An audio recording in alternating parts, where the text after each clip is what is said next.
తిరుపతి శ్రీ తాతయ్యగుంట గంగమ్మ జాతర వైభవంగా కొనసాగుతోంది. రాష్ట్ర ప్రభుత్వం ప్రతిష్టాత్మకంగా నిర్వహిస్తోన్న ఈ జాతరకు రోజురోజుకి భక్తుల రద్దీ పెరుగుతోంది. సాంప్రదాయాల ప్రకారం భక్తులు రోజుకో వేషధారణలతో అమ్మవారిని దర్శించుకుంటూ ప్రత్యేక పూజలు నిర్వహిస్తున్నారు.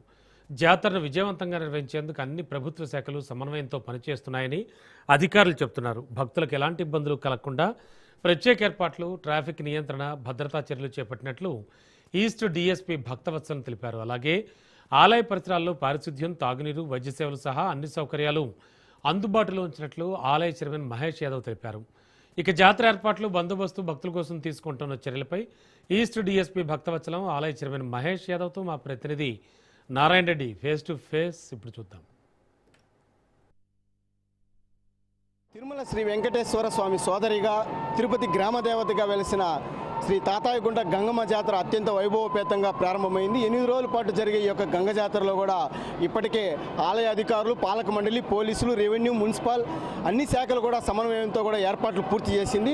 అదేవిధంగా 8 రోజుల పాటు జరిగే ఈ యొక్క గంగ జాతరలో మొదటి 3 రోజుల తర్వాత భక్తుల రద్దీ ఎక్కువగా ఉంటుంది. ప్రధానంగా తమిళనాడు, ఆంధ్ర, తెలంగాణ, కర్ణాటక నుంచి కూడా పెద్ద సంఖ్యలో భక్తులు తరలిరానున్న నేపథ్యంలోనే ఇక్కడ భక్తులకి ఎలాంటి ఇబ్బందులు కలగకుండా కూడా పోలీస్ శాఖ కూడా ప్రత్యేక ఏర్పాట్లు చేసింది. దీనికి సంబంధించి మనతో మాట్లాడడానికి తిరుపతి ఈస్ట్ డీఎస్పీ భక్తోత్సవం మనతో ఉన్నారు. ఆయన అడిగి తెలుసుకుందాం. 8 రోజుల పాటు జరిగే ఈ యొక్క తిరుపతి గంగ జాతరకు ఎలాంటి ఏర్పాట్లు చేశారు? అంటే దేశంలోనే 8 రోజుల పాటు జరిగే ఈ జాతర కూడా ఇదే, అదేవిధంగా రాష్ట్ర పండుగగా కూడా గుర్తించింది ప్రభుత్వం. ఎలాంటి ఏర్పాట్లు చేశారు సార్? ఈ తిరుపతిలో స్టార్ట్ అయిన గంగమ్మ జాతరకు ఎంతో విశిష్టత ఉంది. 5వ తేదీ నుంచి 13వ తేదీ వరకు జరుగుతుంది. మనకు ముఖ్యంగా 9వ తేదీ, తర్వాత 11వ తేదీ, 12వ తేదీ, 13వ తేదీ అర్లీ మార్నింగ్ జరిగే చెంపపెట్టుతో ఇది ముగుస్తుంది. దీనికి 9వ తేదీ నుంచి ఇందాక చెప్పినట్లు విశేషంగా భక్తులు వస్తారు. ఆ భక్తులను రద్దీని దృష్టిలో పెట్టుకొని మా ఎస్పీ గారి ఆదేశాల మేరకి పటిష్టమైన బందోబస్తు ఏర్పాటు చేయడం జరిగింది. క్రిందటి సంవత్సరాలతో పోలిస్తే ఈసారి భక్తుల రాకని ఉద్దేశించి ఈ క్యూ లైన్స్ కూడా బయట నుంచి ఎక్స్టెండ్ చేసి వాళ్ళకి ఎటువంటి ఇబ్బంది లేకోకుండా భక్తులకి అతి తక్కువ టైంలో దర్శనం కలిగేటట్లు ఏర్పాట్లు చేయడం జరిగింది. ప్రధానంగా సార్ అంటే సీసీ కెమెరాలు కానీ, అదేవిధంగా మెన్ పవర్ కూడా పెంచడం జరిగింది. క్యూ లైన్లు కూడా అంటే క్రౌడ్ మేనేజ్మెంట్ చేయడానికి కూడా కొంత ఇబ్బంది లేకుండా కూడా పెద్ద సంఖ్యలో కూడా క్యూ లైన్ కూడా ఏర్పాటు చేస్తారు. అంటే దీనివల్ల ఎలాంటి ప్రయోజనం ఉంటుంది సార్? భక్తులకు కూడా కొంత క్యూ లైన్లు ఎక్కువగా ఉందని చెప్పి కూడా సంకోచంలో ఉండే పరిస్థితి ఉంటుంది కదా.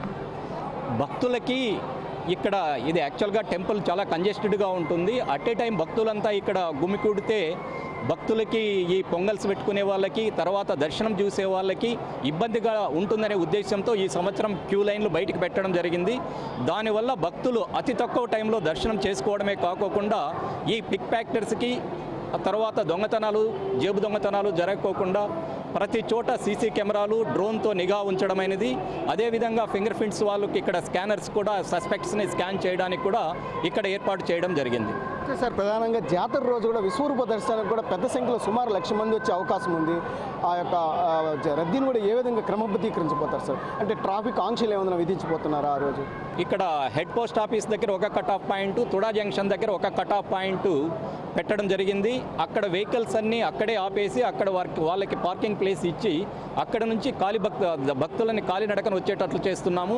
దానివల్ల వెహికల్స్ టెంపుల్ దగ్గరికి రాకపోవడం వల్ల ఎక్కువ మంది భక్తులు టెంపుల్కి రావడానికి అవకాశం ఉంది. సార్ ఈ పొంగళ్ళు పెట్టుకోవడం వాళ్ళు కూడా, మహిళలు కూడా ఎక్కువ రద్దీగా ఉంటుంది. వాళ్ళకైనా ఒక కేటాయించిన ప్రదేశాలు ఏమైనా ఉంటాయి సార్? క్రిందటి సంవత్సరాల మాదిరి కాకుండా ఈసారి కలెక్టర్ గారు, ఎస్పీ గారు, తర్వాత టెంపుల్ పాలకపక్ష మండలి ఈ పొంగల్స్ వారు ప్రత్యేకంగా వాళ్ళకి కేటాయించిన ప్లేస్లో మాత్రమే పొంగల్స్ పెట్టుకునేటట్లు, మిగతా భక్తులకి పొంగల్స్ పెట్టడం వల్ల ఇబ్బంది లేకోకుండా ఏర్పాట్లు చేస్తున్నాం. సార్ మొత్తం ఈ జాతరలో ఎంతమంది బందోబస్తు ఉండబోతారు? ఎన్ని సీసీ కెమెరాలు ఏర్పాటు చేశారు సార్?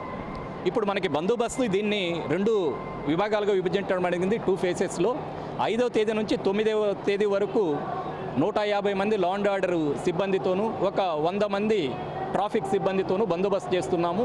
మనకి 9వ తేదీ నుంచి 13వ తేదీ వరకు సుమారు 500 మందితో బందోబస్తు చేస్తున్నాము. ఇక సీసీ కెమెరాల విషయానికి వస్తే టెంపుల్ బయట, వితిన్ టెంపుల్ సుమారుగా ఒక 25 కెమెరాస్ ఏర్పాటు చేయడం జరిగింది. అదేవిధంగా తుడా జంక్షన్ నుంచి టెంపుల్ వరకు, పోస్ట్ ఆఫీస్ నుంచి టెంపుల్ వరకు సుమారు ఒక 30 కెమెరాలు ఏర్పాటు చేయడం జరిగింది. వీటికి కమాండ్ కంట్రోల్కి లింక్ ఇచ్చేసి భక్తులకు ఎటువంటి ఇబ్బంది లేకోకుండా చూస్తున్నాం. 8 రోజుల పాటు జరిగే ఈ గంగ జాతరలో ఎలాంటి ఏర్పాట్లు చేస్తారు? అంటే భక్తులు వేసవి వచ్చే నేపథ్యంలోనే వాళ్ళకి త్రాగునీరు, మజ్జిగ అలాంటివి ఏమైనా ఇచ్చే అవకాశం? ఖచ్చితంగా అండి. మా పాలక మండలి వచ్చిన తర్వాత మేము చాలా ప్రతిష్టాత్మకంగా ఈ జాతర నిర్వహించాలని చెప్పి ఆల్రెడీ మేము నిర్ణయం తీసుకున్నాము. అందులో భాగంగానే వేసవి తీవ్రత ఎక్కువగా ఉంది కాబట్టి చలువు పందులను కూడా గతంలో తుడాకార్యాల వరకు ఉండే చలువు పందుల్ని నార్త్ సైడ్ ఉన్నటువంటి సెంట్రల్ పార్క్ వరకు కూడా దాన్ని పెంచడం జరిగింది. ఇట్లా సౌత్ వెస్ట్ సైడ్ వచ్చేటప్పటికి ఇక్కడ నేరేలమ్మ గుడి దగ్గర నుంచి గతంలో ఆడ వరకు ఉండేది, ఇప్పుడు మేము దాన్ని హెడ్ పోస్ట్ ఆఫీస్ వరకు తీసుకెళ్ళాము. వచ్చే భక్తులందరికీ కూడా దేవస్థానం తరఫున ఉచితంగా మంచినీళ్ళు బాటిల్ని, అదేవిధంగా మజ్జిగ ప్యాకెట్లు కూడా అందజేయడం జరుగుతుంది. వేసవికి ఇదంతా ఉత్సవంగా ఉంటుంది. భక్తులందరూ కూడా సంతోషకర వాతావరణంలో సంతృప్తికరమైన దర్శనం చేసుకోవాలనేదే మా అభిప్రాయం.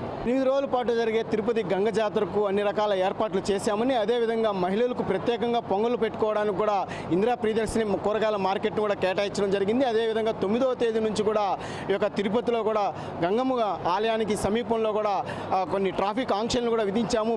భక్తులు అదేవిధంగా స్థానికులు కూడా కొంత సహకరించాలని చెప్పి కూడా డిఎస్పీ భక్తోత్సవం కోరారు.